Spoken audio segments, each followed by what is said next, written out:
ಅವತ್ತು ಎರಡು ಘಟನೆ ನಡೆದಿತ್ತು. ಒಂದು, ಕಳ್ಳನೊಬ್ಬ ವಿಲ್ಲಾಗಳಿಗೆ ನುಗ್ಗಿ ಚಿನ್ನಾಭರಣ ದೋಚಿದ್ದ. ಹೇಗೋ ಚಿನ್ನ ಸಿಕ್ತು ಅಂತ ಅಲ್ಲಿಂದ ಹೋಗ್ತಿದ್ದ. ಆದ್ರೆ ಮತ್ತೊಂದು ಗ್ಯಾಂಗ್ ಕಳ್ಳನ ಬಳಿಯೇ ದೋಚಿತ್ತು. ಅಷ್ಟಕ್ಕೂ ಏನಿದು ರಾಬರಿ ಕಹಾನಿ ತೋರಿಸ್ತೀವಿ ನೋಡಿ.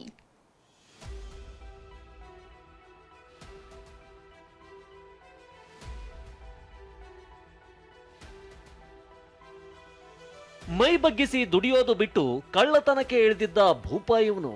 ಕಳ್ಳನ ಬಳಿಯ ಹಣ ದೋಚಿದ ಕಿರಾತಕರು ಇವರು. ಕಳ್ಳನ ಬಳಿಯಿದ್ದ ಹಣ ಚಿನ್ನವನ್ನೇ ದರೋಡೆ ಮಾಡಿದ ಗ್ಯಾಂಗ್ನ ಕಥೆಯನ್ನೇ ತೋರಿಸ್ತೀವಿ ನೋಡಿ. ಕಳ್ಳನ ಬಳಿ ದರೋಡೆ ಮಾಡಿದ ಖತರ್ನಾಕ್ ಗ್ಯಾಂಗ್. ರಾಬರಿ ಕಹಾನಿ ಕೇಳಿ ಖಾಕಿ ಶಾಕ್, ಖದೀಮರು ಲಾಕ್. ಈತನ ಹೆಸರು ಇಸಾಯಿರಾಜ್.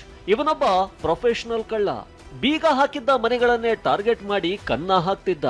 ಕಿಟಕಿ ಮುರಿದು ಒಳಗೆ ನುಗ್ಗಿ ಚಿನ್ನಾಭರಣ, ನಗದು ಕದ್ದು ಪರಾರಿಯಾಗ್ತಿದ್ದ. ಇದೇ ನವೆಂಬರ್ 22ರಂದು ಅವಲಹಳ್ಳಿ ಬಳಿಯ ಪ್ರೆಸ್ಟೀಜ್ ಗ್ಲೇನ್ವುಡ್ ವಿಲ್ಲಾದಲ್ಲಿ ಕಳ್ಳತನ ಮಾಡಿದ್ದ. 300 ಗ್ರಾಂ ಚಿನ್ನಾಭರಣ, ನಗದು ಸಿಕ್ಕಿತ್ತು. ಫುಲ್ ಖುಷ್ ಆದ ಇಸಾಯಿ ಓಡಿ ಬರ್ತಿದ್ದ.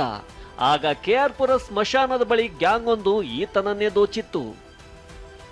ಕದ್ದಿದ್ದ ಹಣ, ಚಿನ್ನ ದರೋಡೆ ಗ್ಯಾಂಗ್ ಪಾಲು. ಅವತ್ತು ಸ್ಮಶಾನದಲ್ಲಿ ಮೌನೇಶ್, ದರ್ಶನ್, ಚಂದನ್, ಸುನಿಲ್ ಗ್ಯಾಂಗ್ ಎಣ್ಣೆ ಹೊಡೆಯುತ್ತಿತ್ತು. ಓಡಿ ಬರ್ತಿದ್ದ ಇಸಾಯಿರಾಜನನ್ನ ಅಡ್ಡ ಹಾಕಿದ್ದಾರೆ. ಆತನನ್ನ ಚೆಕ್ ಮಾಡಿದಾಗ ನಗದು ಮತ್ತು 300 ಗ್ರಾಂ ಚಿನ್ನಾಭರಣ ಸಿಕ್ಕಿತ್ತು. ಆತನ ಬಳಿ ಎಲ್ಲವನ್ನ ಕಿತ್ಕೊಂಡು ಹೊಡೆದಿದ್ದಾರೆ. ಕಳ್ಳ ಇಸಾಯಿರಾಜ್, ಸಾರ್, ನಾನು ತಮಿಳುನಾಡಿಗೆ ಹೋಗ್ಬೇಕು, ಒಡವೆ ಬೇಡ, ಸ್ವಲ್ಪ ಹಣ ಆದ್ರೂ ಕೊಡಿ, ವಾಪಸ್ ಹೋಗ್ತೀನಿ ಅಂತ ಗೋಳಾಡಿದ್ದಾನೆ. ಕೊನೆಗೆ 3,000 ರೂಪಾಯಿ ಕೊಟ್ಟು ಕಳುಹಿಸಿಕೊಟ್ಟಿದ್ದಾರೆ. ಅದೇ ಹಣದಲ್ಲಿ ಮತ್ತೆ ಎಣ್ಣೆ ಹೊಡೆದ ಇಸಾಯಿರಾಜ್ ಮತ್ತೆರಡು ವಿಲ್ಲಾದಲ್ಲಿ ಕಳ್ಳತನ ಮಾಡಿ ತಮಿಳುನಾಡಿಗೆ ಎಸ್ಕೇಪ್ ಆಗಿದ್ದ. ಮೇನ್ ಆರೋಪಿ ಒಬ್ಬ ಯಾರಿದ್ದಾರೆ, ಅವರು ಕತ್ಕೊಂಡು ಹೋಗುವಾಗ ಅಲ್ಲೇ ಆ ಜಾಗದಲ್ಲಿ ಅವರು ಸ್ಮಶಾನ ದಾಟಿ ಹೋಗ್ತಾ ಇದ್ರು. ಅಲ್ಲೇ ಇನ್ನು 4 ಜನ ಯಾರೋ ಈ ಆರೋಪಿಗೆ ಅವರು ಅಟ್ಯಾಕ್ ಮಾಡಿ ಅವ್ರ ಕಡೆಯಿಂದ ಕದ್ದಿದ್ದಾರೆ.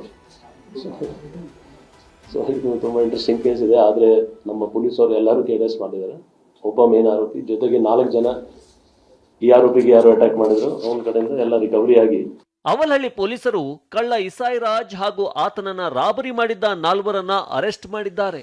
70 ಲಕ್ಷ ಮೌಲ್ಯದ 447 ಗ್ರಾಂ ಚಿನ್ನಾಭರಣ ಹಾಗೂ ನಗದನ್ನ ವಶಕ್ಕೆ ಪಡೆದಿದ್ದಾರೆ. ಪ್ರಜ್ವಲ್, TV9 ಬೆಂಗಳೂರು.